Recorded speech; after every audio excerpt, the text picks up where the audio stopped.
Utah, give me 2. Hey, what's up, everybody? I'm Michael Govier. This is the Pallazzo Podcast, 2 L's, 2 Z's. I got a man that is long overdue to be on this show. It's the one, the only, the loudmouth, the legend, also very intelligent. He's not just some loud asshole from New York City. He's an intelligent, thoughtful, very substantial human being with a lot under the hood. Give it up for Johnny L. MLB moving averages. Also, hey, NFL season's up coming around the corner, so he's NFL moving averages as well. Am I wrong? Yes, I'm a very intelligent asshole. Thank you. Yeah, damn right you are. Not no regular a-hole. Only the finest a-holes are known to grace the Pallazzo Podcast. That's true. And it's the first time you've been on the show, and it's way overdue. It's not an intentional slight. It's just how life goes sometimes. Like we've talked, we've had you on the First Day podcast a couple years ago. Excellent. That was, I'll never forget that. That thing still exists today. I strongly recommend if you're interested in life, you have questions about the world around you, everything, financial stuff. Yeah, that's crazy. Hard lessons from maturity. It's still available on the First Day podcast. You could go check the YouTube out or the audio version on the podcast for the First Day pod. Check that one out. Johnny really came with it. It's serious. It was a 2-parter. It was 3 hours long. It was a hell of a conversation. So it really was. It was big time. So how you been, John? What's the word out there, man? What's going on? Everything's really cool. Everything's great. Middle of baseball season, and once it starts, it's an absolute tornado. Then for some of us, you mentioned NFL. I actually got a gig at The Athletic. I'll be doing, football content in public for the first time, which is really cool. I've always been into it and betting and handicapping it, but I have never really provided, especially on the fantasy end or weekly stuff, which would be a lot of fun. But with that, comes the responsibility of, me, I'm very kind of compulsive and competitive. I want to make sure that, it's the truth, especially with football. And in particular, in the offseason, when it comes to like player moves and stuff, you really got to be on top of it. And you got to be careful because you see a lot of people kind of make those mistakes and get dogpiled. So at nighttime and on the weekend, I'm doing the Mayo show Monday through Friday. And on the weekend, Mayo Media Network. Yeah, it's been going pretty well, thanks. The Cork Stats show is a lot of fun. Yeah, so you can check it out. Cork Stats on YouTube, Mayo Media Network. It's a lot of fun. On the weekends, I'm really shifting and going all football to make sure, doing best ball drafts and really getting through all the player pages and just listening to podcasts and stuff to make sure that I'm sharp. But even though it's work, I've always been the type where my hobbies are kind of like work. So to get away, as much as I love baseball, and liking football doesn't take from baseball at all. It's just baseball's so immersive that if you allow yourself, and that's sometimes I enjoy it too much. I finish Monday through Friday, and dude, I have the tweets to prove it. The first tweet's at 5:45 a.m., the last tweet's at 12:30 a.m. I remember you used to pitch at Fangraphs because their stats weren't up. You'd be up so early, and the night's prior stats weren't there. And like, dude, Fangraphs, let's go, get up. I was beating the updates, and so it never ends. But then Saturday comes around, so I started working a 6-day, and even if I'm not doing the show, I was still doing the Patreon page, the handicap, and the algorithm, the spreadsheet, all that stuff. Then Sunday rolls around, it's like, wow, noon baseball. How do you not get down with some noon baseball? But what ends up happening, I don't know if everybody loves that. They kind of blur it. Well, let's put it this way: at the very least, if you're really into fantasy, even if it's not betting, man, there's 12 games simultaneously going on, right? At that middle point, like 2:30 in the afternoon, when everything's starting at 3:30. There's so much going on. My point being that you got to be careful not to just. And I don't mean to speak negatively of it. So it's just really the analogy. Oh, wow. But to be careful when you stare into the abyss for too long, right? Be careful of that, lest ye become it, right? And that's the truth. That's the truth. You have to be careful. I could speak personally when I used to write about finance and politics. Oh. Falling into that. And now we see half the nation has fallen into that. Allowing the discussion of politics and the negative energy that could come with it to just ruin everything, to kind of create waste of time, which affects their regular output, which most probably affects some type of personal relationship in their real life. So and their inner health. Yeah, their entire health. And something of course, I don't have to tell you about how that kind of stress can lead to being sick physically, emotionally, spiritually, or otherwise, which, and if you want to get, not say nasty, but cold about it, which all of those things are things that I make sure to measure because they affect your wallet. And no, I don't care what, that may just be me, but I know for a fact when work or personal and things get into work, they take root and can negatively affect it. So this is all part of what we're talking about, how even though things are getting really busy, I'm trying to make sure to always be balancing. So like right now it's Monday through Friday baseball, Saturday football, and then most importantly, Sunday is unplugging with family, friends, the like, trying to fulfill myself with the other stuff, because I think sustainability is really at the root of it all, man. A lot of work. Yes, absolutely. But come football season, you're busy on Sunday or no? Because that's a big day, right? Well, I am very fortunate, although it was part of the criteria, right, when I got married, that football in my house is kind of a thing. So even if it's just me, my wife, I, and the 2 kids home, we make sure we're actually up every morning with the sun on Sunday throughout the fall and winter to make sure all the errands are done. So come red zone, we're home. And we do 7 hours of uninterrupted commercial-free football, Oh yeah, sure. And then, which is funny, I can't remember if I've watched a Sunday night game in the past decade because I'm so exhausted. I just can't do. I don't know. I feel you on that. I can't do anymore. I play DFS. That's it. I got to do my DFS showdown on Sunday night. But you're right. Otherwise, I couldn't care less. But do you even play the whole day? I have found even to that effect. I prefer my DFS early only. I like to just. But even by 4 o'clock, I'm taxed, man. You know what? The problem is I had an episode last year. I remember this very clearly. You might remember this game because, are you a Giants fan? Are you a Jets fan, football-wise? Which also is very taxing and stuff. Oh, dude, I'm a fucking Detroit here. Detroit Lions. I mean, the Lions, at least the Jets won a Super Bowl 50 years ago, but the Lions have nothing. So it's that sad. So bad, and they they take everything from you. They've taken everything from us here in Detroit. But funny? I would say maybe they're not so disappointing because you don't get your hopes up. But last year they were hanging into every game. So I remember that they made sure to disappoint everybody last year. Over and over again. When the Jets beat the Titans last year, that was exciting. I remember that. There was a few highlights. The Jets only beat the best teams last year. That was weird, but that was the same. Okay, maybe that was the same week I'm talking about. So my example of my anger getting out of control with gambling, particularly on betting football, not DFS, which is still gambling. But I just want to be clear. It was I had done a parlay. I did a 3-team parlay and 4-teamer, and I got 3 of them right. It was looking good, and then somehow the goddamn Giants just came back in the fourth quarter against the Saints. You might remember this game.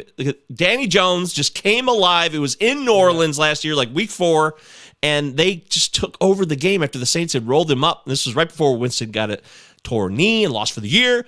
And I got so angry because of that. It was such a reminder of why I didn't want to be involved in NFL or really sports gambling again, because I didn't have the constitution for it. I didn't have the disposition to accept the reality of, hey, odds are you very well might lose, Mike, and you need to be prepared for that. And if you're not prepared for that and you're going to be shitty the rest of the day, then you probably shouldn't be doing it. Yeah. Well, how about this? There's a very good lesson in that. I think the one thing I want to push back on, and it's to hopefully to help you a bit, is you immediately went to kind of attack your own traits and abilities. And while I think, there's a element of that, right? You're the person involved. It's not a you thing. And this, I was actually just talking to Welsh about this. If you watch the betting pro stuff with Chris Welsh, he's really sharp. He is sharp. You're my boy, Blue. Yeah, he's. They're really so great. It's it's the lack of focus, and I think it's from poor teaching, and I think that's what it is. I want to let you off the hook. It's not that you're a bad person. I think you're just a bad student because you never had a good teacher, and you have to. It's not about even the emotional connection, because I think it's okay to root. I actually root pretty hard in between the whistles. And I think there's another lesson there is once it's over, you must disconnect. I hoot and holler like a mofo. You know why? Because I don't want too much of a pressure buildup behind the valve, right? I know I'm a human, and I as cold and disciplined as I am, not that I even want to be, I am after years of being battle tested, which comes after falling flat in your face multiple times. But you know that I am a person and I do want it. So it is okay. So it's not that you shouldn't ever express, Mike. That's what I'm saying is there's more of a time and a place to express that then must be paired with real discipline of disconnection. So, you know what I mean? Like, yes, you're at fault, but I think there's a bit of perspective lost. And then if I could expand one more, I'll give everyone just on my show, we call it the feather in the cap that, you know, that hopefully people will leave with tomorrow or give them something to think about is this is a lesson that I learned is actually from trading, which is really a big part of the reason why I'm even good at sports betting. It's not because I can't. It's not because I'm good at predicting the winner. That's like my 6th or 7th best trait, right? And it's the truth. It's risk management. It is disposition. It's execution. It's consistency. It's back testing. It's your own model. There's a lot of stuff that before you even make a pick or forget what happens. That's why I don't care what I lose because the business is settled. You can't be married to the outcome. But here's the lesson. And it's if you find yourself either too high or too low based on an outcome that's about to be decided, it means you bet too much. It's pretty simple. Because think of it this way. Had you had 5 cents on that parlay, would you have been upset? Nope. All right. So then more likely than not, the center, the crux of it, right, the focus, the reason for that frustration is money. So if you just turn that dial down, you can alleviate it. Try that. And the way that you figure out, well, how much do I bet? Where you start pacing. If $10 doesn't make you pace, $10 is a good number. Go for 20. The 20 bankroll management. And there it is. Now, I like to use a calculator and not the tread marks on my carpet, but the analogy is still the analogy is still the same. You have that part is a must, and that's where the coldness must be. Because if you really, really care about the money, you already kind of effed up. And now you can't control it. And I would say you're most likely, if at least anecdotally, you're going to lose 9 out of 10 of those in the first place. Here is a bit of, well, what could you do? I don't ever like to just give people a problem. I like to give solutions. And this is somewhere you can get into trouble, is live betting. So now, immediately when you said you completed 3 of 4 legs and you were ahead in the 3rd game late, I could have cashed out. Not only that, I was going to say there were probably some pretty good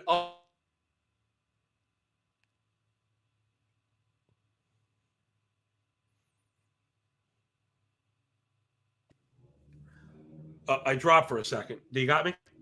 Here you are. You're back. Right. Yeah, it dropped for. But so anyway, if you're in a position where you have won 3 or 4 legs already and you're ahead of the 3rd one, you could have got the Saints at probably good money to win outright. You would have been able to kind of reverse it, and that's where, in a position where you were in line for a big payday, 4-1, it would have been worth it to have taken a piece of that the risk, and you could have hedged that out and gone to sleep. You know what I'm saying? Yep. And that's the difference between you and I. It's just you didn't have that piece of information, so how can it be your fault? The teaching is maliciously subpar, let's call it right now, because the people that make money off bad bets are employing the teachers. Yeah. Well, I don't have a job teaching people how to gamble at the win because I'm actually teaching people how to win. Why would they pay me? They're not going to pay me. They're going to pay the person that's good at carrying a $40,000 handbag that they don't own, standing in front of a car that they don't own, telling you how you're going to parlay 10 no-run first innings at once and win a Mercedes tonight for $5. Vegas Dave? Well, I mean, he's a different example, although I was using an amalgamation of scammers. He's a little. I haven't seen him in a bit. I wonder if he's just kind of cashed out and gone to pasture. I haven't seen him in a bit, although there are some pretty crazy stories about that guy as well. But big time. Yeah. Well, anyway. Well, hey, look, we got Johnny L here live. Of course, you got to follow him on Twitter at MLB Moving AVG, MLB Moving Average. Live and uncensored here on the Pallazzo Podcast. This is the Pallazzo Pals edition of the show. I do a one-on-one. It's just me. Christopher Deary is very much a part of the show. We do the big show, as Dan Patrick and Keith Olbermann used to call it back in the day on SportsCenter. Great. That was a great show. Legendary days of SportsCenter. ESPN's a joke now. I never watch ESPN anymore. Best sports show ever, right? Best sports show. Yeah. Pretty much, yeah. I can't think of the highlight show, hands down, the best. Raw information with a sense of comedic flair, with a great chemistry. Yeah. Just something you don't see. Excited about the different hosts also, because it was a rotation. There was. Right. Stuart Scott, or in baseball, it was a one-time off. It was a one-timer, dude. It was a one-off. And chemistry. Yeah, things aren't like that anymore. But it was. I'm glad it was. It doesn't have to be that way forever, but we got to experience it. Craig Kilborn, he was great, and then he ended up being look how talented, right? He went all the way. Yeah. Daily Show, and he had his own, he had a different vibe. So he was a talented guy on camera. And then Keith Olbermann. Oh.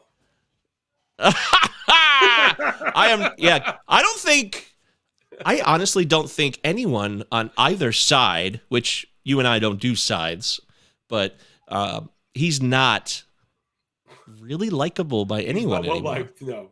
Anybody. Well, and again, that's his shtick, is to be that guy. Look, he just got mentioned on a baseball pod. He just got mentioned on a baseball podcast, and one person may click over and say, "Wow, how crazy could it be?" And it's crazier than you'd think on purpose. Yeah, that's a fair point. Anthony says we used to stay up late to see the highlights to see our fantasy team did. Wow, in the 90s. Man, Anthony, how old are you? You're not that old. I sat next to you in Vegas a few months back. You look like you're my age, so hell, what do I know? First time I played fantasy for real, John, I probably was 1999. I had never played a fantasy prior to that. Which site was it on? I actually started it was Yahoo. Me too. That's where everybody starts, man. Okay. Yahoo was the entry point for anybody, because back then I didn't know where else to turn for fantasy outside of Yahoo. Format, though? Mine was Roto Categories. Mine was head-to-head cats. Yep. Wait, mine. I'm sorry. That head-to-head cats. Yeah. That's right, not Roto. I said Roto Categories as if it was weird. Roto Categories is the standard. Sounds redundant, but yeah. Yeah, right. Roto, right. I played categories. Categories. Right, no, right. It was head-to-head. Right, head-to-head cat 5x5 cat, and I played once, and I made it to the playoffs, and I got bamboozled. Because the person he tricked, right? He kind of tricked me. He knew what he was doing, and I didn't. And front loaded a couple pitchers and had one of this categories was K per 9, right? Wow. So K per 9, a reliever can take advantage of quickly, Yes. And they were all rate related, and he just beat me up, and it was like it really. And that's it wasn't fair, but I was like, this is kind of stupid. It just felt stupid. It's not the first time I felt that way. Yeah, I moved to points. I've been playing points since. I love playing points, which is funny. Maybe because I'm good at it. I'm so bad at Roto, or at least this very difficult version. No more head-to-head cats? You're done with head-to-head cats? I haven't played since. I much prefer head-to-head points. I much prefer head-to-head points. I still do it. Yeah, I like really head-to-head cats. Our home league, to this day, I've been in that for 7 years. Head-to-head cats on Yahoo. Yeah.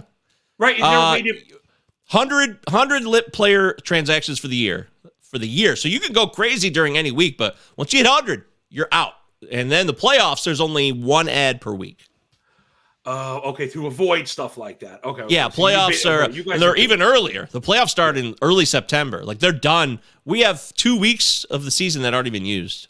They don't like the variance with the people who like your best players. They start chilling maybe at the end of the year. They got nothing to play for. I agree with that. I agree with all that.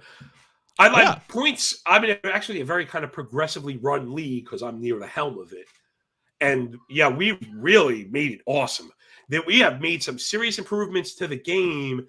I love that. It's so funny. And you know what? I get nominated for a damn FSWA talking about why we should get rid of the win, and still nobody cares. It doesn't matter. It's unbelievable. Where's your whoppity womp womp? You know what I mean? Nobody cares. Nobody cares. I can do you one better. I'll give you that one. There you go. Oh, yeah, that felt good. That's a good. That one really gets the soul. That's a fit for good. Yeah, I know it means a lot to you. I know it's hardcore to you. Wins, and you've been trying to move us forward in fantasy baseball for a while now. You've done presentations with the pitcherless events, and so stupid. It is. When's it gonna get through to everybody? When are we gonna change? It's so unbelievably stupid. It's unbelievable.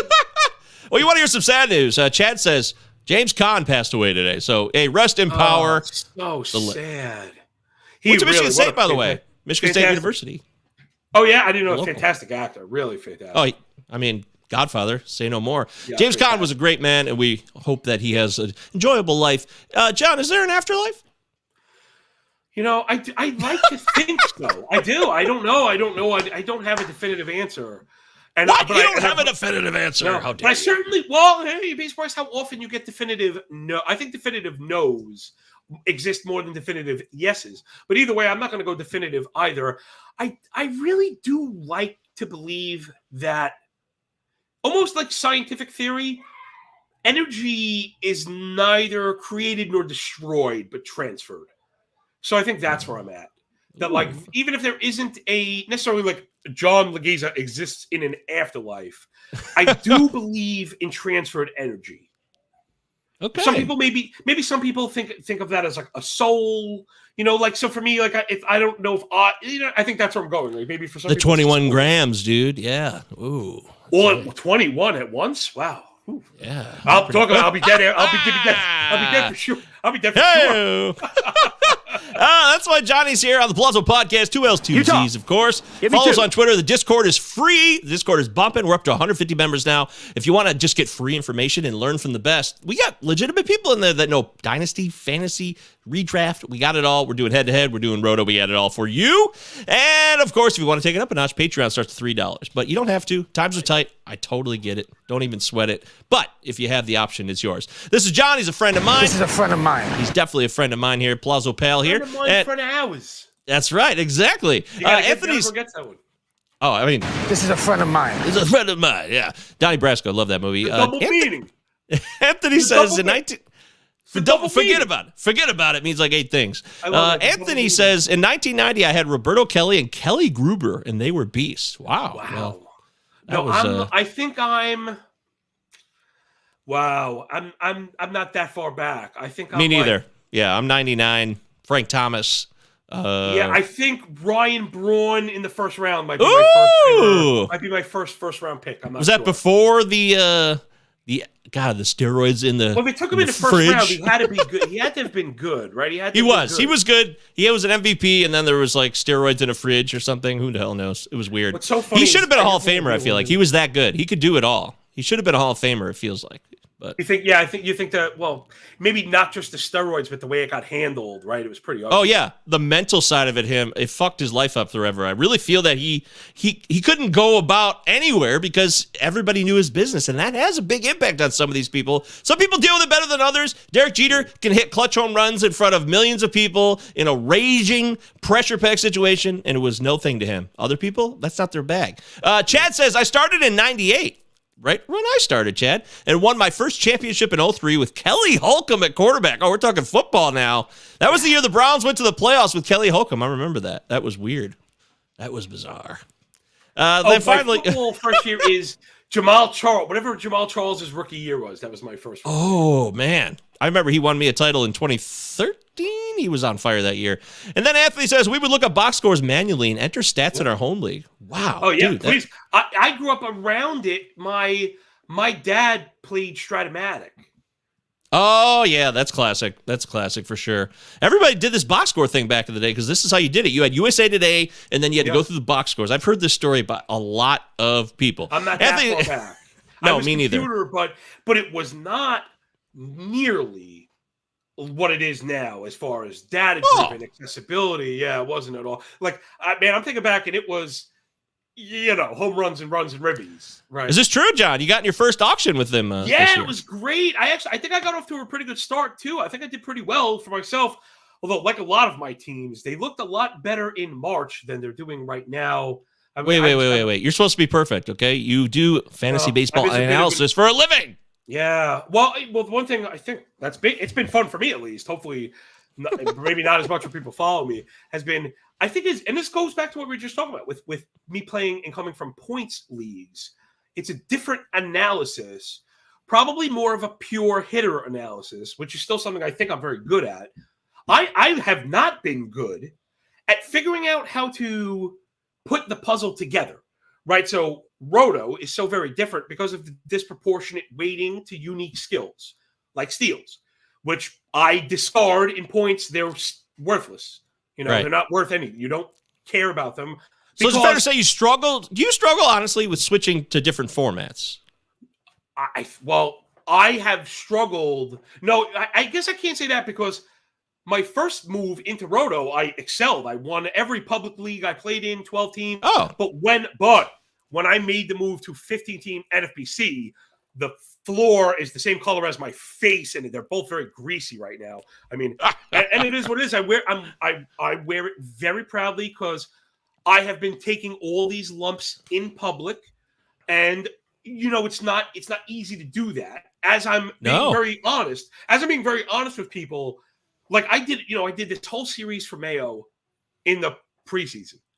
I hopefully I'm able to go over them at the All-Star break. Mike, I am very proud. I have a library of home run calls, and it didn't translate into Roto success whatsoever. I've done very well at point leagues. I've done very well prop betting and betting this year.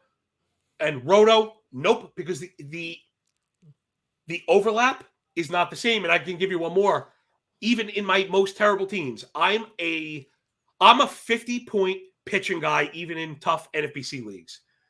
But unfortunately, I'm like a 12-point hitting guy or an 18-point. I'm serious. It's absurd. And I built these teams with calculators and random past experienced players. I want to be very clear. But this year, and maybe I'm beating myself up unnecessarily, although I'm not going to give myself the pass. The environmental shift we saw and how it impacted power really burned. I mean, this is what I complain about.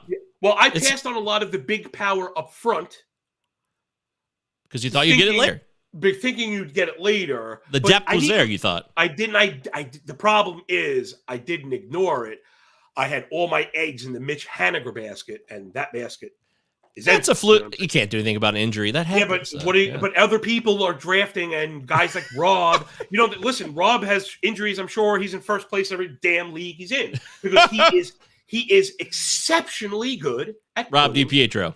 Is exceptionally good at putting the puzzle together. He also has the advantage of not putting all of his thoughts out every day like I do.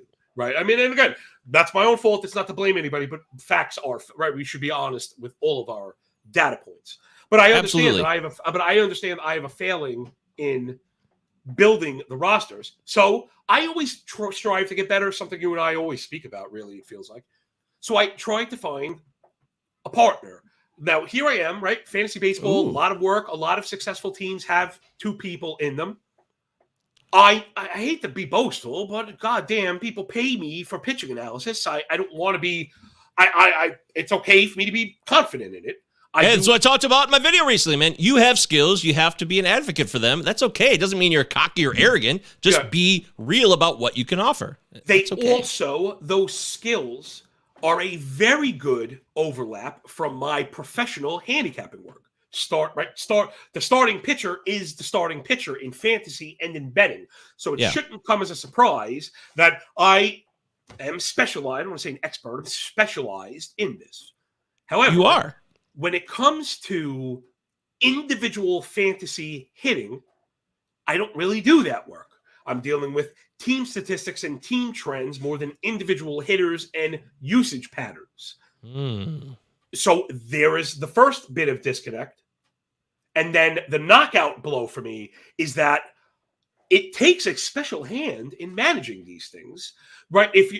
I am from a weekly point league mindset. Learning the Roto game, the thing I learned, again, novice learning, I'm not trying to pretend I'm something I'm not, was let it be. This is not head-to-head. You don't have to, let let the baseball card come to you, right? Yeah. And it doesn't mean no matter what, but that's what I did. So I had a very passive approach to fantasy baseball, not noticing that sharps like Rob and like Zach and Dave and, guys we've become friends with, but also are very, very, very sharp. I mean, they are extremely sharp. This is not me powdering their asses. Well, they live and breathe it. Yeah. They end the specific actionable aspects that I don't. The maximization of plate appearances, how to look ahead, something I don't do. I don't have enough time, which is why I was looking for a partner to help me with the offensive minutia, because that makes sense. You have a hole, you're trying to fill it. But it's got to be me at this point, Mike. This is hold on. I know before you make any excuses for me. This is season 2, 11 different humans. We're only in July, and I've been playing solo since May. And it's the second year in a row that I think it was either 5 and 6 or 6 and 5 different partners in multiple leagues. So it's very funny. Like if you go, I love, Zach is our Putin. He has dossiers on everybody. So, he'll tell you, he's our CIA. He'll tell you your backstory, which is very funny. My NPCs, all these horrible, horrible losses, but you don't see my name is on it, but they're all shared leagues with newbies that I was trying to bring in. People trying to understand. These are teams with first timers, which is why I play a lot of main event qualifiers with partners or draft champions with partners, because these are people coming from 12-team leagues that have never seen the 25th round, Yeah. And I'm hoping that I could find just a little bit that I need, and I haven't been able to, and I'm not going to throw anybody into the bus, but even people that you and I know I've tried working with, and it just hasn't worked. So I finally found the blame in the mirror, and hopefully maybe Pat Mayo will sponsor some kind of bachelorette style show where I find my partner. This is John.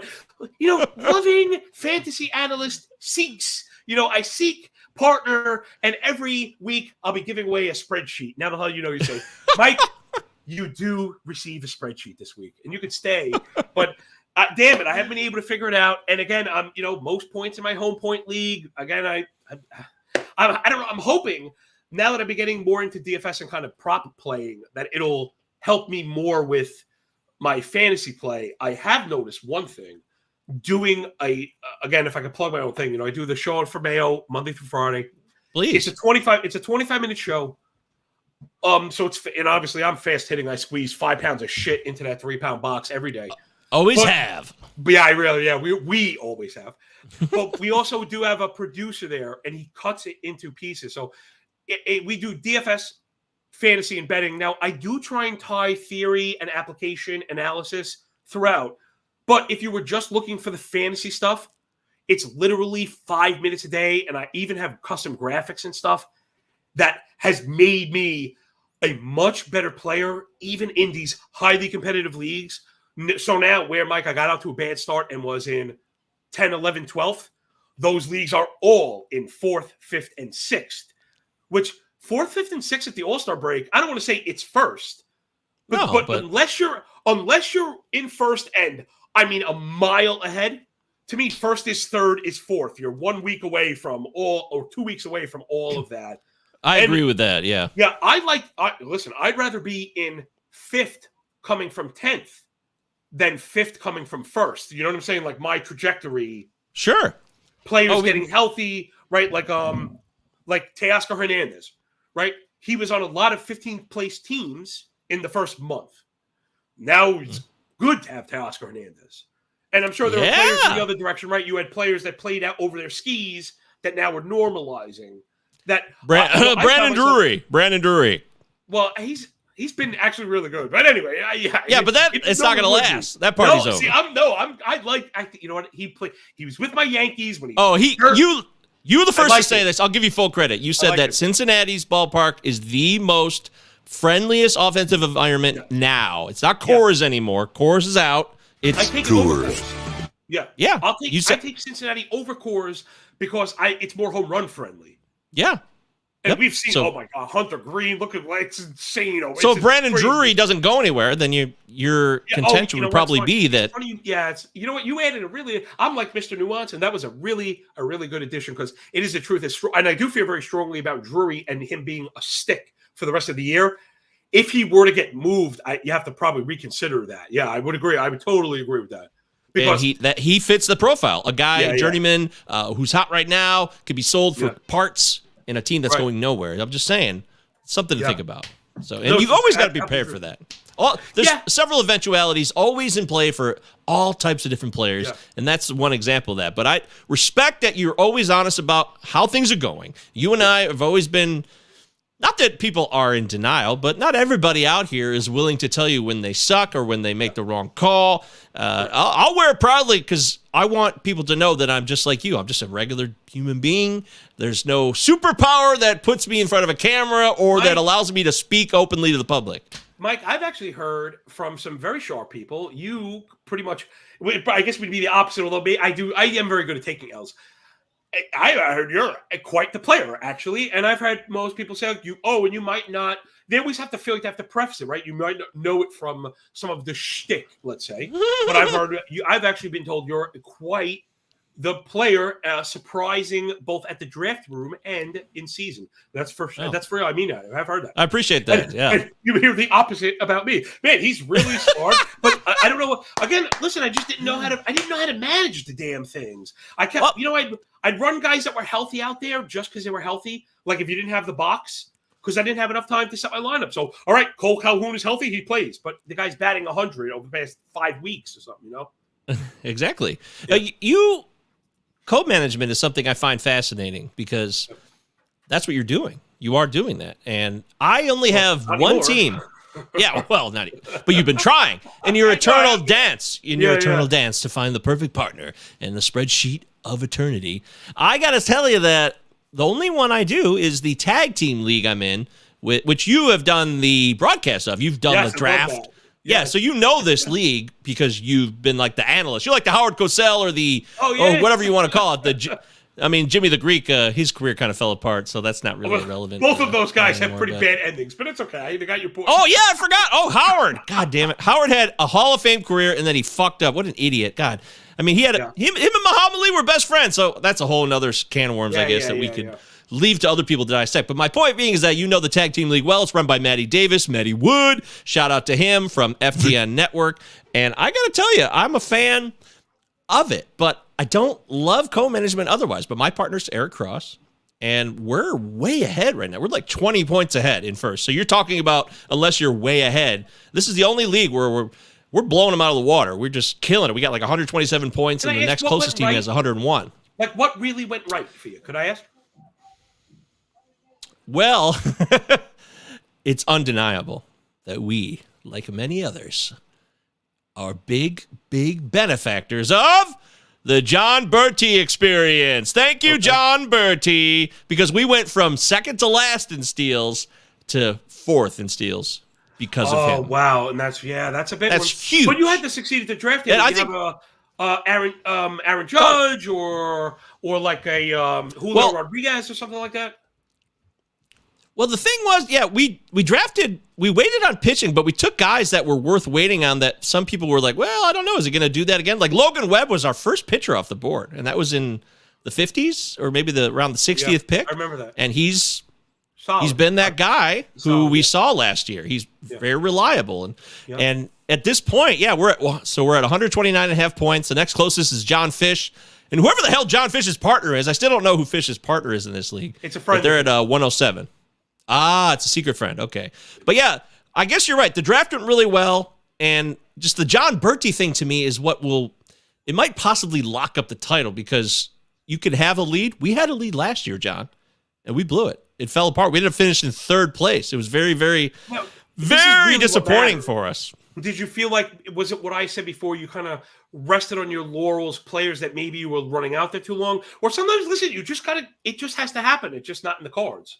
It just seemed like it happened. Like because we were still trying and we communicate pretty well, me and Eric. It just fell apart. And Zach Waxman caught fire. Him and Curlin just took off, and he's a tough competitor. So sometimes you just get beat outright, and that happens, and that's okay. But if you look at our draft real quick, John, we took the risk on taking Acuna #1 at our 12th overall pick. And the steals have been huge with him. He's been mostly healthy, even though he seems to be out of the lineup every other day. That didn't blow up in our face. Yeah. Right. Yep. First 5 picks are Acuna, Trout, Matt Olson, Starling Marte, Austin Riley. All 5 of those guys have been pretty productive. Yeah, I'll say. Yeah. You know what's so funny? no pitching right off the bat. How good. It's so funny. I'm thinking back on my like misses, and my misses are pitchers, and I'm still good at pitching because I'm always so on top of. I handicap every game every day. So I'm on all the pitchers. So I'm on top of all the pitchers first, really. And generally we're very good at not chasing the young guys that are not going to be very good and going after the peripheral stats and stuff like that. So like man, it's such a killer to think back and I was so excited about this year. Right? And that's I guess it's not even over because a lot of those guys that blew up in my face, like does Haniger come back and have a big second half? Guys I missed on, like, does Lucas Giolito correct the ship? Does Trevor Rogers correct the ship? Those are big misses. What about Blake Snell? All guys I really liked. Looking back, I'm not sure how much more. Now, granted, I definitely see the pushback on Snell. He was going last. I still like Giolito. I still like Trevor Rogers. So here I am. I'm like, gosh, I have teams that are like, they're in 12th place. You want to burn them to the ground. But you go to set your lineup, and it's like, this guy's good. And you almost don't know what to do with it. And then you think back, I remember when Rob Silver would tell his story about the main event, that he was doing terribly. But almost, and again, I'm not trying to tie, like, I'm going to have some kind of outcome. But I am trying to tell myself not to give up. Because you feel like it's over, even though it's July and you're not doing very well. You see these standings. But the pendulum does swing, where the same way it was like that in the first half, it could flip. And, granted, it will. I probably need injuries that are not my guys. Those happen. I need some very good players who had bad first halves to have good second halves. That's also something that happens.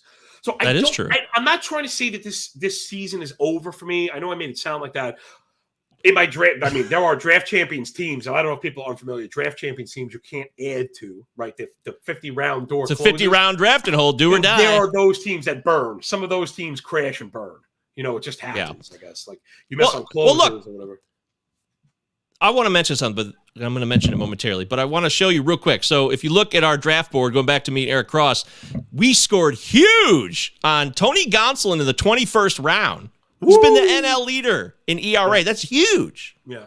That's the kind of pick that can win you a league. And then you look in front of him, Luzardo, Hendricks. I mean, these are terrible picks that didn't do. I mean, Luzardo got hurt, and Hendricks has been trash, but Anthony Bender hasn't done anything. Last few picks are awful. James Karinchak, Chris Paddock, and Emilio Pagan. I mean, that's pretty bad. So, but hold on. The lesson is just that. You didn't marry yourself to those players. I'm sure every one of those last 5 picks, which Mike, I'll admit now stink. Whatever. You replaced them and moved on. And so what? Right. So what? Well, that's what the last 5 picks are about. You take some flyers and you move on. So I want to bring up one of my. I was when I was doing the fantasy pod before the season, I had Modica on. I was talking about having, one of the best 15th place teams in history. And that's kind of how I feel about it. It's just how I feel about some of these teams. Like I can't believe I have last place teams. It's so heartbreaking. I know. I can't believe it. Like, how could you have last place teams?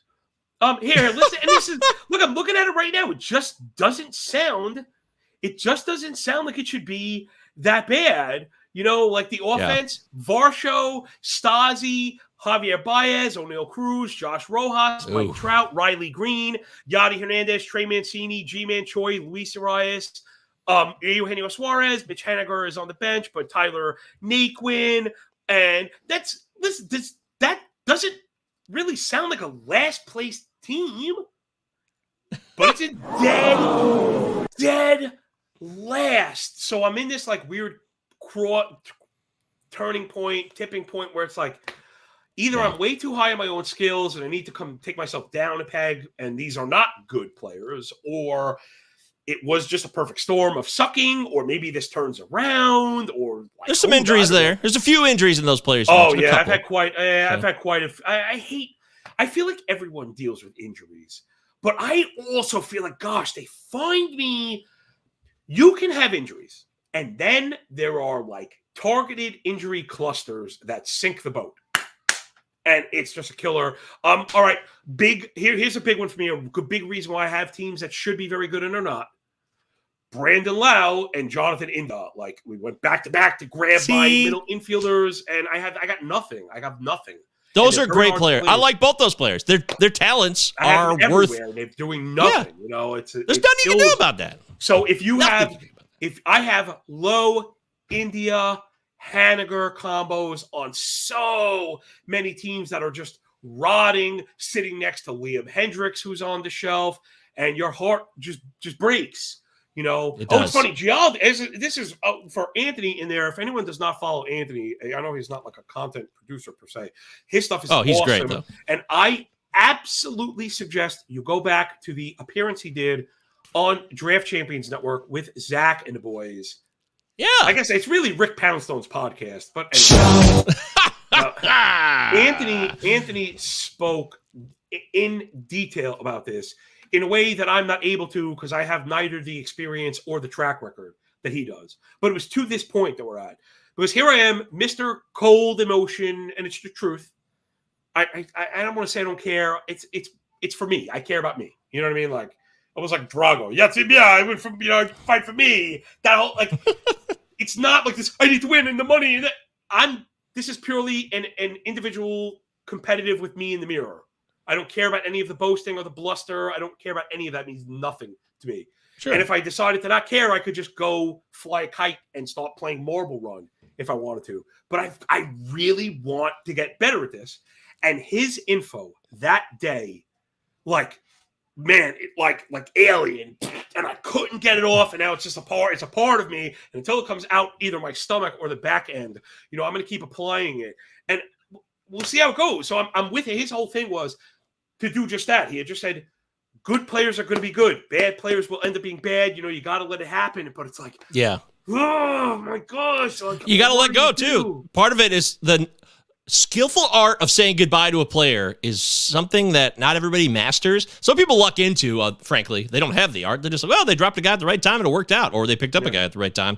Anthony here says, John and Mike, do you find yourself diversifying early picks in draft season? Or do you get on a few guys and pick them as much as possible? John, I feel like you're a diversification guy, aren't you? Yeah, well, for me it's a triangle. So the further away I get from the top, the more willing I am to diversify. Right. Yeah. Yes, correct. So I don't want a first round pick on every team. If that pick goes down, the damage might be irreparable. When we get to the middle, the problem this year, if you notice, the guys I mentioned, like Brandon Lau, Jonathan India, were in the same range at the same position. So it didn't matter. I have one or both of them everywhere. There was no way out of it. There was just no escaping this. It's the beat nuts. And it's just, it just is what it is. It just is what it is, Joe doesn't believe you. There's no way John Laghezza would ever fly a kite. Let's go fly a kite up to the highest height. I think he would fly the shit out of a kite. Hold on. Everybody is right. The answer is I absolutely do anything for my kids. I'm obsessed with my family. I can vouch for that.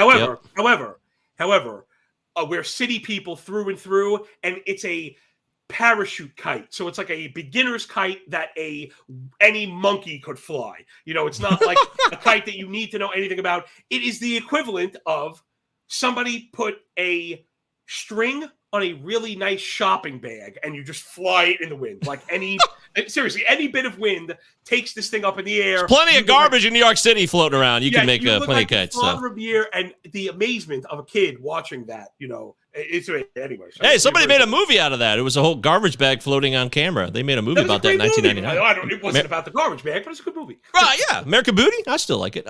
You can't talk about Kevin Spacey, though. He's over. I will tell you this. We're talking live with Johnny L. Follow him on Twitter at MLB Moving Averages. It's MLB Moving AVG. I'm at MJ Govier on Twitter. It's Pallazzo Podcast, 2 L's. Utah. 2 Z's, of Give course. me 2. The point I wanted to go back to, John, was about this is not really what you would do, I feel like. So I want to get your response. I have a simple take that is about the law of averages, which could be a fallacy in itself, but I don't think it is. I want you to respond to that, but it's about fantasy baseball. A player who sucks, generally, I would say 8 out of 10 times, they're not going to suck forever. There's going to be a turning point. It might not turn when you want it to, but based on that person's skills and what you know about their experiential knowledge that you've had through watching the game and betting on the game and playing fantasy baseball for years and years and years, should give you some insight into when a player will turn it around. You might not nail it perfectly, but I think whether if they're going up or they're going down, it's going to go a different way eventually because it's a long season. And that's just how the game works. How do you feel about this? Is it off base or is there slight adjustments you would make to this commentary? No, that's. I mean, from a macro point of view, it's 100% correct. If I could get a little more granular, I mean, to be honest, that's the moniker, the moving averages moniker, waka, you know, but it really is the truth. My entryway into this industry was, in fact, just that. Trying to quantify when to drop a player was the very first thing fantasy related that got me into the industry. Oh, okay. Because I didn't know when to drop a player. When do you drop them? It became an emotional exercise. You found dropping guys when at the very, very bottom, right before they explode, right? And vice versa. Those things bleed into a lot of trading terms and stuff, you know, and it really becomes the case, right? That you need to unlearn what you have learned. You need to be buying dips and selling rips, not looking for continuation in perpetuity. I know it sounds like a mouthful, but it really is the truth. Meaning, I agree. If something's moving up, right? If something's moving up, we should not be looking for that to always continue, and vice versa. Generally, life happens in rectangular patterns. As a macro and as a micro, it comes in the form of sine waves, right? So this is, I'm kind of answering a question in my own kind of circuitous way. Please do. Let's view player X. He's very good. Let's simplify him to WOBA, which I think is a very good stat. It's amalgamated, right? It kind of takes everything. It's going to move up, man. I wish if I was screen sharing, I would show you. I've covered a bit of this at The Athletic. The rolling chart article I did is about this. Okay. I don't have the technological means to fully present the theory because it takes, oh God, I've had this price. It's tens of thousands, if not more, to make the program that I need. I mean, we need a trading platform for baseball statistics. Because even in an average will give you an idea of a trend. Okay, so now let's think of a trend line. The more you zoom out, the flatter the line looks. The more you zoom in, the more imperfections you see. And right, that makes sense, right? Because things are always oscillating, right? Over the course of 3 years, year over year, Amazon looks like it just goes straight up. But when you zoom in, you notice there's up and down days that make this oscillating wave, right? So in trading, trading terms, we use different moving averages. So now if people aren't familiar, let's leave them another feather in the cap. So moving average, right, is just that. A 7-day moving average is the average of the total the past 7 days. Plots on the chart. The next day, you take the last 7. So the last number that was included in yesterday's is replaced with today's. And now you keep doing that. You're moving blocks of the last 7, plotting. The problem with, and again, all props to Fangraphs. They're phenomenal. They're doing the Lord's work. If somehow you're going to see me in the street hopeless, not knowing where to go, yelling at the sky. Like, I mean that. All would. Yes. And I do appreciate that they give you the ability to chart, but the problem is it's stunting understanding because they're not being used properly. Now, although they offer an enhanced perspective, the application of moving charts is in their interaction. So if you're only seeing one at a time, you're always going to be behind me, let's say. And that was before the chicanery with the ball, when I was first getting into the business, why I was decimating the betting market. We were so far ahead of the trends. It was like sickening. But the books caught up to me. They started moving prices, putting out prices later on. And now I'm in this, like, me and the casinos are in this, like, death lock right now. Well, whatever. That's what I get for it. I know they're in, whatever. I know they're listening because they're in my DMs all the time. Sure they are. What are you doing next? And I'm like, I tell them because I'm an idiot. Well, once somebody pays me to shut up, that's when I will. But anyway. So, back to the waves. So, player is in his block. Okay. He trends up. He's trending up. Let's say year over year is a good player is one that's improving. The thing is, again, as we zoom in, we're going to see ebbs and flows, peaks and valleys, ups and downs. Without seeing them, Mike, and the patterns that they create, man, I wish I could screen share because you can't believe the form that these take. And I really highly recommend that people check out the article, or maybe we'll post one on Twitter. It just remind me, we'll put one up on Twitter. There's some really stark, awesome examples of it out there. Yes. That when you visualize these waves, there are times when you'll say, all of a sudden that month slump won't look like the end of the world. It'll look like the expected and anticipated leg of a greater forward move. That is the ultimate perspective.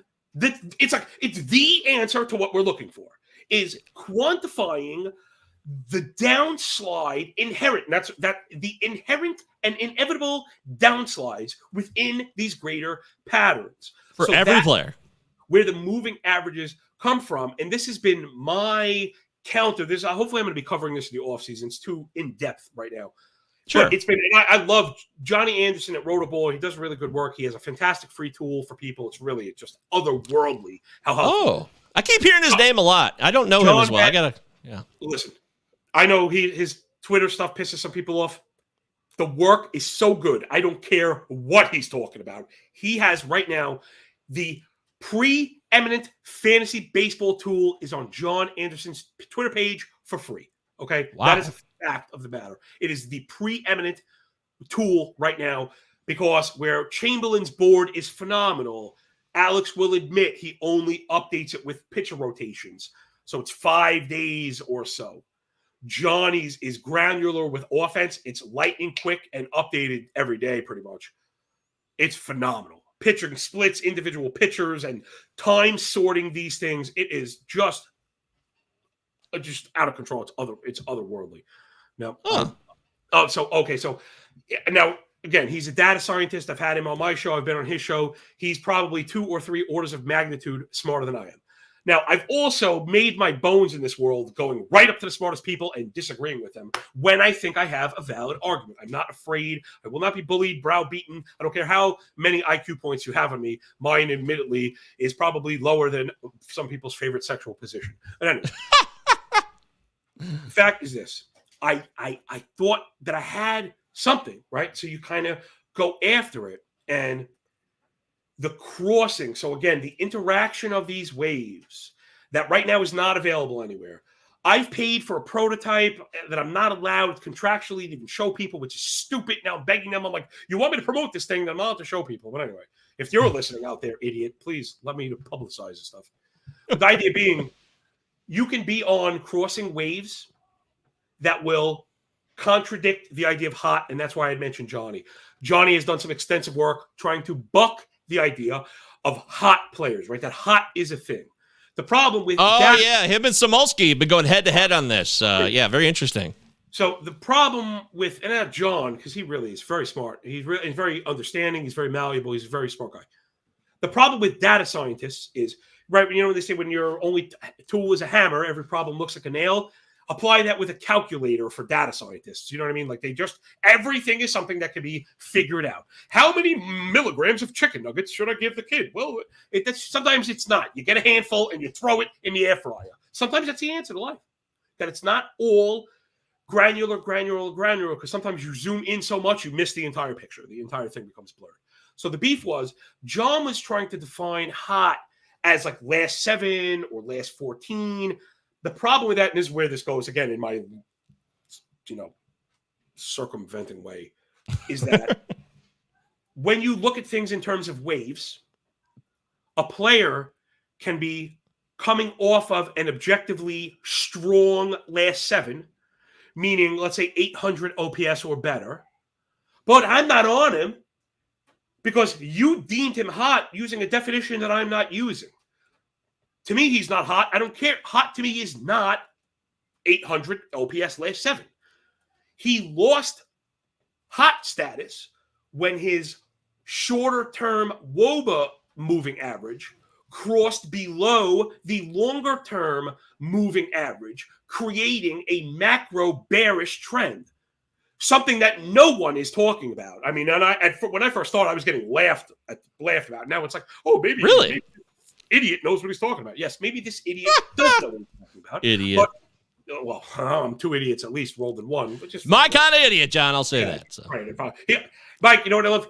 You're not just an idiot. You're my idiot. So in 8.5 million words or less, when do you get rid of players?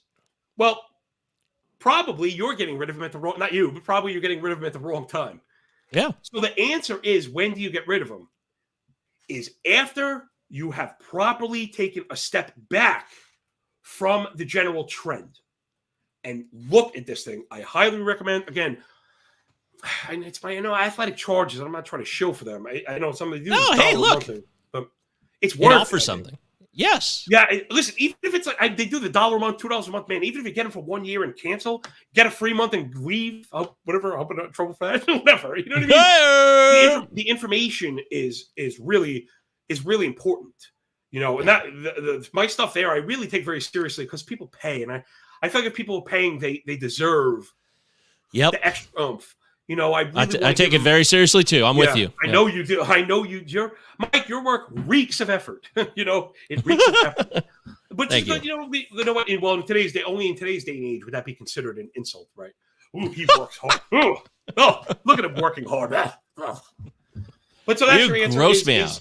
Yeah. Well, your answer is, before you are reactive, try your best to be proactive. Meaning, like, a drop decision is not something that should happen in a day, because these things, we're watching different time periods.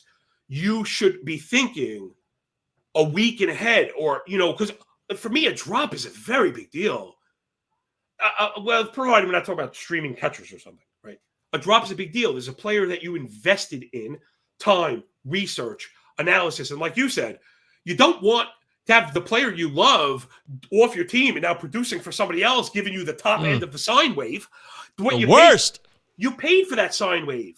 If you ate the bottom of it, I'm not saying you have to hold on for the top, but if it's a great player you do, like, can you imagine? I don't think anyone's dropping Mike Trout, but we do see great players go on unbelievably bad runs. How about Juan Soto? Maybe Juan Soto is a good example. Mike, would you have ever guessed that there would be a 300 plate appearance sample, he'd be batting 200, 220 or whatever? It'd be hard pressed to really believe that would happen. Without being hurt, that he played every day. Mike, he's playing every day. And if I told you he's hitting home runs, and you say, wait, so he's healthy? Can't believe it. What, are you going to drop Juan Soto? No, I guarantee you. This is how I feel. I feel so strongly about this. I almost guarantee you, if we look at his WOBA chart, you're going to say, oh, look. Oh, you're going to say he's going to have this very strong, stretch out, bullish channel. And because the down legs are so far between each other, you just never expect them to come. This one's probably lasted longer than the other ones, coupled with some bad luck, right? And that's when you pull your hair out. Now, granted, again, no one's dropping Juan Soto. I'm trying to think of a better of good players that maybe people are dropping that they shouldn't have. Well, let me show you this real quick because you mentioned him. So let's just go right to the source. So we'll give John full credit on this. This is John Anderson, not John Laghezza, who's joining us live. This is from John, who you should follow on Twitter at John Jon PGH. Okay, so he's got this. I'm just going to show it to you right here. This is Josiah Gray. You know Josiah Gray, right? This is from John Anderson Substack. I want to give him full credit. So this is the rolling average here for his walk percentage for the entire year. So can you look at this and extrapolate anything from this? Well, I mean, one is what I'd be looking. I see a rectangle, right? So I'd be thinking from here, the likelihood would be to expect the walk rate to increase back to again. This is heading in the right direction, but to that perpetuity, I wouldn't be expecting it to continue to drop. Because we're seeing lower highs, consecutive lower highs, I would expect that to continue. So, 13.2, the 13, then even to 11.5, I would be expecting the next leg to move up to, let's say, 11.3, 11.2. So I'm just expecting another leg up. And that would be where your decision point would say, okay, here we're expecting it to go down again. Or right here is actually a good inflection point. Because whenever you do chart analysis, you have to understand it's as much art as it is science. And now you see how this 9.8 is at a low. I mean, we probably should be using walk rate, but looking how to use the charts matter. Yeah. The charts are what matters. Reading the chart, the stats are a little less important. Okay. Where we had a bottom at 10, right? It starts at 10. Yep. Whereas the next low point is 9.9, which is exactly the same as 10. Can't get hooked up on that, right? Yeah. Where's the next bottom? Right where we are, 9.8, which is essentially the same again. Yeah. So what is to be expected here from a technical standpoint is a rise back up to the next peak. Not, well, look, the last 5 dots are going lower and lower and lower. So this is going to keep going lower. This to me looks like the completion of a bearish cycle within a larger bearish trend. So even though I'm here saying I expect the next leg to be higher, by the end of the year, I expect that we're seeing his walk rate much lower than it was when the year began. But again, within the understanding is, you know what's funny, Mike? Mike, I can actually share screen. I should have had my stuff up. I can actually share my screen. I'm going to get something up, and we'll yeah, sure, do that. By the way, that's John Anderson. Make sure you follow him on Twitter. I want to give him full credit. We're not trying to take advantage of his work or exploit him. It was just an example. You brought up John. He's a good dude. I don't know him personally, but the work he's doing is getting a lot of buzz. So make sure you follow him on Twitter at JONPGH. John Anderson. JONPGH. We're live here with John Laghezza. He's going to pull up a file here. He's going to share a screen. It's going to be very exciting. I'm going to bring up a loss. And, listen, we were talking about that, right? So, hold on. So, where is he? That's true. Yeah. Sometimes you win, and sometimes you lose. And sometimes when you win, you lose. And sometimes when you lose, you win. That's from a movie, guys. That's right. I like to talk, and I got to tell you, nobody talks as fast or as loud or as with much information as John L. Follow him on Twitter. Anthony says, I love listening to John. John Wex, philosophical and strategy. I love listening to that. Okay. So, Anthony? Hold on. Now let's see if this works. So I think this is going to work because I have just a touch of experience on. There it is. I see it. I'm going to add work? It. Booyah! Oh, wow. I can't believe that worked. We're in the game. So, if I scroll, I kind of lose it. So I'll talk, we'll scroll, and then we'll go back to it. So, okay. This is not including this year because I wanted to show you the picture I saw in the off season and then the picture develop. You know what I'm saying? Yes. Which is funny because this is actually a technical win, but it's an outcome loss. So again, one I don't care about because the input was correct. So here we go. Bobby Dalbeck. Very first thing you'll notice is I have a 42 game rolling average. Now, I like 42. Number one, it's a quarter of a season, so that kind of has a little something to it. Okay. The thing that matters the most, though, is that you use multiples of 7. It is absolutely critical. It's critical that you use multiples of 7 when using a hitter because of the disproportionate scheduling. Every 7 days, the schedules catch back up to each other on the weekends. You really don't want to be you want it's not going to ruin the chart, but again, understanding that there is an element of art. We want to have the data as clean as possible. It really is important, and it's just for a teaching standpoint. The thinking of why these things are they're not arbitrary. Somebody using 10 games is missing this. And then you should be asking yourself, why are they missing it? What else don't they know about this? And that's what I was getting at with some people pushing these Fangraphs charts to the fore, which I appreciate because there is something there. There's a bit of it's underuse, misuse. It's not intentional or malicious. So I don't mean to assign that to anybody. It's similar to what we went through with StatCast at first. It's all this new stuff. We didn't quite know how to use all of it, and sometimes it gets misused. All right, back to the chart. So here we go, Bobby Dalbec. Okay.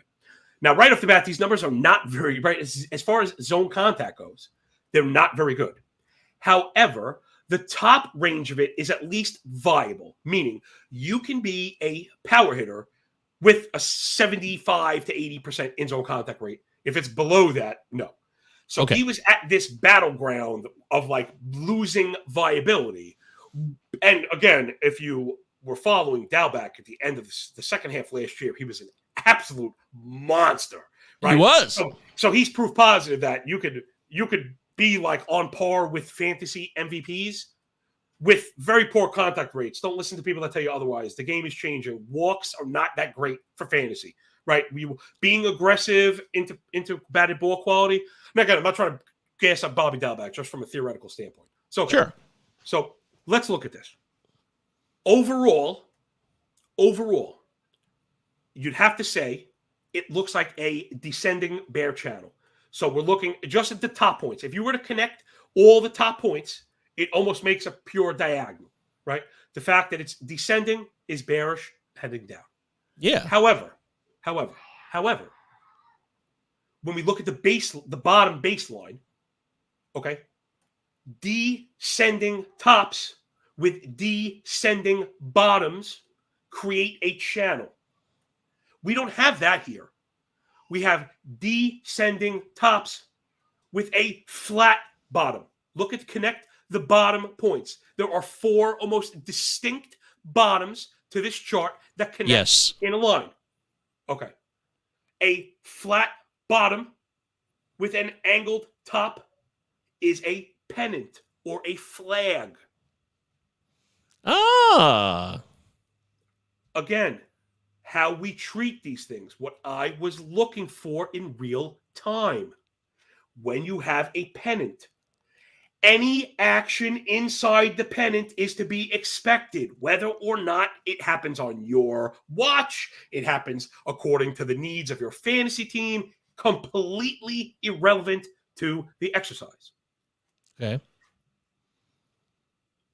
However, also remember, though, a pennant, as we're getting closer to the finer point, right, to the closed angle, time is eventually going to get us out of the box. So the clock is always ticking on these things. It's not like a forever situation, right? Sure.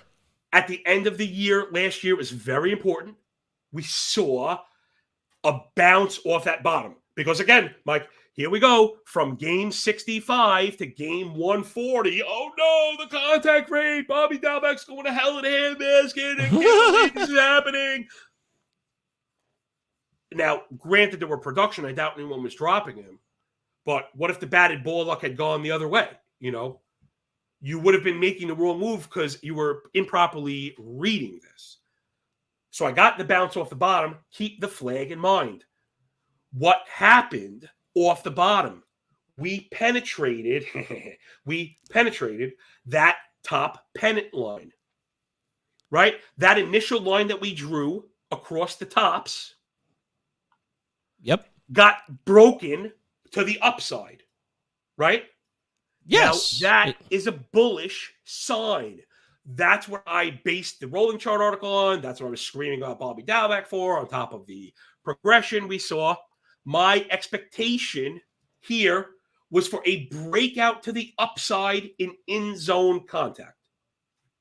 Now, we all know Bobby Dalbec stunk this year. It's true. I took him for a spin a couple times. I'm a silly boy. What can I tell you? How's his own contact chart look, homie? Woo! Wow. That has exploded. Wait, what happened? Is that what I said? Wait. Yeah. Michael, I was told that he's trash. I was told this was a bearish environment. I was told to pull the plug. Now, listen, hindsight being 2020, no, we didn't get the production. Look at this. Look at it. It's a huge... And again, this is one little example I had at the top of my head. The K rates for hitters all do these all the time. Almost all the time. All right, I'm going to kill it. But that whole stretch was an outlier to everything else we saw prior to that. But there isn't. And again, when I made the decision, did the analysis, put my neck out there, I didn't have the benefit of the breakout. But I was just explaining to people exactly what you asked me like half an hour ago, which is, when do we get rid of these guys? And my answer was, probably at the wrong time, because we're not doing it right. Because it just takes a nuanced hand. Every player, and this goes to John and I, are going to have what will probably end up being a series of heavyweight debates about this topic. Okay. Because of just that, we're gonna be talking about trends and breakouts, technical analysis, and all this stuff, hot and not. Because I really think the answer is here, and I'm not saying he doesn't. It's not even so much. It's not me versus him. We're just kind of presenting two different ideas. Maybe we'll find kind of a middle point. But yeah, my answer is just always the nuanced hand of understanding that for me. Again, hot is not 14, 7, or 30 days. Hot is an individual bandwidth, and every player's is going to be different. Some players are more consistent than others. Let's look at a homie of yours. How about Jonathan Scope? I don't really need to bring up his chart to tell you. Again, I don't know it. I haven't looked. I would imagine his WOBA chart is very dynamic, that it has a few extreme spikes. Yes. As Sporer refers to it, one of my favorite sayings that we have, the scopening. That's right, the scopening. When the scopening happens. And we've That's seen a good one. We've lived it. But remember, he's not going to give you a gentle hill to roll down. His is, it's almost like if he stinks for 4 weeks, the second he hits a home run, you just add him without asking questions. And then the second he hangs the sombrero in 11 days or 17 days later, whatever it is, it ain't going to be 90 days. It's going to be 12 or 18. It's going to be quick, but you're going to get homers and average and steals. You're going to get everything. Yes. That'll be it. But at the end of the year, you'll see Scope more than likely will have 21 home runs somehow. And you go, when the hell did he's been dragging my team down for 3 months. That's right. Because you played the baseball card opposed to the waves, right? And that's kind of what I'm getting at. Okay. Real quick with Dahlbeck, though. What you showed us with Dahlbeck, though. Yep. He spiked, but he sucked in 2022. The spikes were the big growth on that chart with his Z contact was into 2022. Yeah. So, but his production wasn't there. So what are you saying then? What am I saying? I'm saying he's going to be a discount next year. We need to get some damn playing time. And I'd also say he's been hitting and the Red Sox won't play him. So it's a pretty crappy situation. That's what I thought. Yeah. Maybe a certain ball club in a certain northeastern area needs to hire. Doesn't know what they're doing. Needs a certain big mouth to help explain trend indication. Hey, Dahlbeck is hardly their problem. Their bullpen has been a disaster because of the management of the bullpen and the players within it. It's been a massive problem. After the second half he gave you, and his age, and having Tristan Casas behind him, to not just give him the keys to the car and either let him crash it or not. This whole doing the hokey pokey with Franchy Cordero is so stupid. Nobody is benefiting. Nobody's benefiting from this. Okay. Nobody's benefiting from this. So listen. Again, we don't control outcomes. I haven't paired it with Zone contact, exit velocities and stuff. My guess is a player like Dalbec, if he's making contact, it's probably good contact. However, he could be one of the players that has failed to adjust to the lift in the ball. We've learned not all fly balls are created equal now. We do know if you that. notice, barrels, I don't know what you call it, subsequent production of barrel production is down at like 100 points of batting average, right? So that's a big deal. I notice it anecdotally on the bat. I feel like more and more so, barrel Mookie Betts line out, barrel Freddie Freeman line out. And you're like, what? Time. Right? It'll say XBA 895 line out, or like oh. Donovan says, I cannot help but think about Alex Bregman. So hot in 2018 and 19.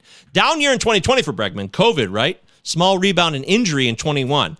Now what? He has been trending up. Alex Bregman. Yeah, the ball changed for Bregman too. And there was also some other external factors in Bregman's world related to the Astros. And conspiracy theories galore. This is where that starts up, but I don't know.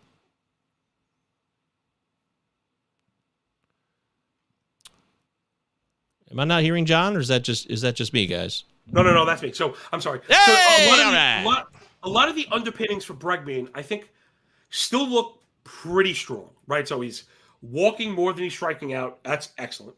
He's putting the ball in the air 46% of the time, which I think this is what I think is at the center of the problem here is elevation, where you see in his more successful years, Bregman's line drive rate was in the low 20s, fly ball rate in the low 40s. That's now swapped. His line drive rate in these downturns has been, the line drive rate is in the high teens. The fly ball rate is up now. And this is something which, again, makes sense with what we know about the ball. The raise in the seams disproportionately affects hang time. So line drives are where it's at. And we've seen it, and especially at the beginning of the year when the ball is really made of mush. Tommy Edman and Christian Yelich, guys that hit line drives. I mean, Giancarlo Stanton could hit a ball to the moon, but he doesn't hit moonshot. I mean, they call it a moonshot because of the distance. He hits line drives. Yeah, he hits those piss missiles that are gone in a second, and those are the ball, right? The ball out floating, having less time to be affected, were not being punished as much. So I think that's a part of it because, again, a lot of those underpinnings are extremely strong. His barrel rate is still, to be honest, his barrel rate's a lot lower than I would have thought. In fact, I wouldn't have believed you if you told me he's never posted a barrel rate above 8, which is not very good at all. But his plus 90 zone contact rate is what was keeping him afloat. The problem now is I think a lot of those balls, the production is down, and now if we go to test that, BABIP at 252, which is a career low, right? Which is a career low. So I would be saying, I would imagine the Astros are on top of this. I would imagine he just has to adjust to his bat plane. That I think, a lot of hitters have complained about this. It's not conspiracy. They talked about how 18 and 19 they were being told they had to increase that angle. And now you're being told, no, don't lift it, hit it straight, flatten the angle. And then we've heard other hitters talk about, I think this was on the Twins, because the Twins went underneath, they went through that organizational lift. They did. Yeah. And they were talking Pull the ball? Lifting, sending it up. But the analogy they were using, Mike, was playing pool, and how the ball could be in the same spot, but you could change. The trajectory changes by the by the point of impact, where you make contact. Yeah, right, where the contact is made. So the idea being was they were having hitters aim for just below the center, looking for the lift. And now you don't want that. That's like pure death right now. Yeah, so guys that were lifting the hell out of balls, like even Sano and Soler, Joey Gallo, all the guys that had the 35-degree barrels, those are outs. Every one of them is an out now. They're trash. Solaire's been able to kind of muscle a few of those, right? Yep. Anthony brings up the Crawford boxes in Houston. That's been a huge point of power for Bregman because of the pulled line drives to drop Rob Dipp's name again. He's very big on that. The understanding that, again, not all line drives are created equal, but pulled balls are much better. And the way Bregman kind of swings is tailored there because the shortest point, the shortest distance between 2 points is what? A straight line, right? So he's using the shortest point on the most shortest point, right? So the quickest way to get it out is on a line drive. The quickest way to get it out is right at the foul pole. So Bregman just has a unique combination of limiting distance needed. So again, sometimes you get that. You get that in the Bronx also. You know what I mean? It's just what it is. If there was a flip side of Bregman, a line drive, piss missile, lefty hitter, he'd have 65 home runs with a 6% barrel rate also, I guess. Piss missiles! You only get piss missiles from John Laghezza, the man, the one and only. A Pittsburgh piss missile comes straight at you. Sounds like a minor league team, though. The Pittsburgh piss missiles! No, Pittsburgh is too well. It has to be like a lesser known, like Port City, like a city known as how about the Punxsutawney piss missiles? Yes. Yes. There you go. Donovan says, fascinating. Thank you, John. Yes, John, you have brought so much to the show. We went a little bit on the analytical tip, which, frankly, on my show, we don't go that deep on it. John, I find this entertainment is important. I think it's important to entertain people because you can get a lot of data all over the fantasy sports world. You really can. I worry that I'm not entertaining enough sometimes, You are entertaining, but you also, I think you're one of the guys who you could do both. You're very entertaining, you got high energy, you move quickly. You also bring a lot of information and interesting angles about everything we just talked about with rolling averages and baseball contact. There's a lot of fun stuff that's interesting and useful. I'm always walking this line, though, John, and I think it's fair for you to consider, hey, am I too analytical? But you got to be you in the end, too. Like, what you're into will come out to others. And that passion is what will connect you. And the comments speak for themselves here, I think, today. But I do think about it a lot. Entertainment, sacrificing knowledge. Don't ever want to do that. We want people to win money. We want them to win their leagues. We focus on, season long here for the most part. We don't really do DFS or any gambling either. But I just want you to know, I think that what you do is done quite well. And thanks, man. the only thing I would say is, as someone who understands the game fairly well, is maybe sometimes we don't get it, being us, the masses. But maybe that also draws you to the people who do want that minutia, so they're down with that. And the people who are more, your everyday Yahoo 10-team leaguer who just wants to know, hey, do I pick up a guy who would be universally owned in almost every other league or not? You don't have to cover everything. This is another thing, too. I'm sure you've made the decision about, hey, I can't cover everything in the world, and I'm not going to. You have to have a focal point, right? Yeah. Well, yeah, I talk about that all the time on my own show. Look at, even with all of the work that I put in, and there is no shortage of the work I put in. No, I can't get the bullpens. I don't get the bullpens at all. I completely outsource it to the guys at Recon, like Greg. I'm dead serious. I am. It's almost like shocking to me that there are entire phases of the game that I'm just like, I don't look at that, and look at me. Here I am. I'm baseball analyst round the clock, and I'm like, I need someone to help me set my hitting because I can't get to it all, man. It's a lot. It's a lot of work. That I really enjoy the work. Ryan Bloomfield, he's one of my favorites. He tweeted, I love Bloomfield. A week or two ago about him seeing that he helped somebody is more exciting for him than seeing a good fantasy line for his team. Exactly. And that's how I'm getting that. Like, when people say, like, I finally got that. I know I throw a lot at people, and I get it, but there's a lot of work to do. There's a lot of work to be done, and the understanding's ever evolving and ever changing. You're not going to half-ass it, though, either, John. That's your thing. Like, you're going to do it all the way. Yeah. You know what it is, though? I need to learn to probably dial it back. My worry, Mike, is I worry that people are going to blame me for misses, and I want to look back and say, I drew out the entire thing for you. But sometimes you just got, I know I'm not very good at brevity. That's not my thing. Yeah. There's a couple people in the business who are, like Curlin. Curlin is just going to talk and talk and talk, and you cannot stop Mike Curlin from talking. That's just who he is. He knows who he is, so he's not hiding it, and he's not going to be in denial. So the good part is, hey, know who you are, know what you do, know your characteristics and your traits. Try to make improvements where you can, but don't try to fret or worry about, hey, am I, like you're saying, bullpens outsourced completely. That's great. I'm not the bullpen guy. That's Prospects fine. Also, to Eric and James Anderson. Exactly. Yep. Yeah.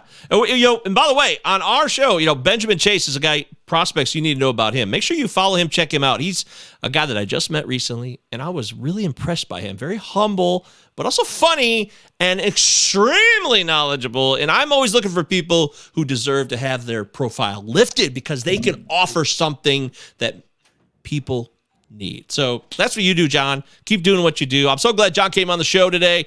You don't know who he is for some damn reason. Follow him on Twitter at MLB Moving AVG, MLB Moving Average. Man, that was a lot of fun, Mikey.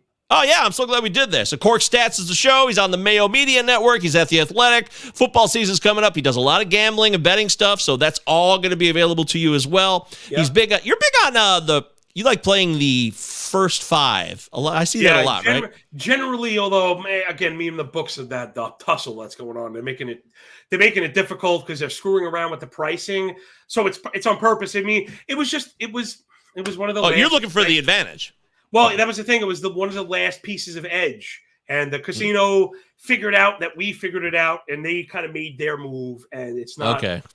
Yeah, absolutely. Anthony says there's skill in outsourcing to the right people. You're damn right, man. I am hell-bent on being efficient. It matters, right? Because you could, and not to say, well, it's funny, I use a treadmill as an example, which I could probably use, but my point is you could run and not get anywhere sometimes, right? Just because you're kind of moving, it doesn't mean I guess you should say, just because you're moving doesn't mean you're progressing, right? So exactly. That is important to me. And if I, this is my own show too, this happens. Again, to just have 5 to 7 minutes a day to cover fantasy and wanting it to matter, I've gone through my own kind of machinations, and where I've kind of settled on a template now.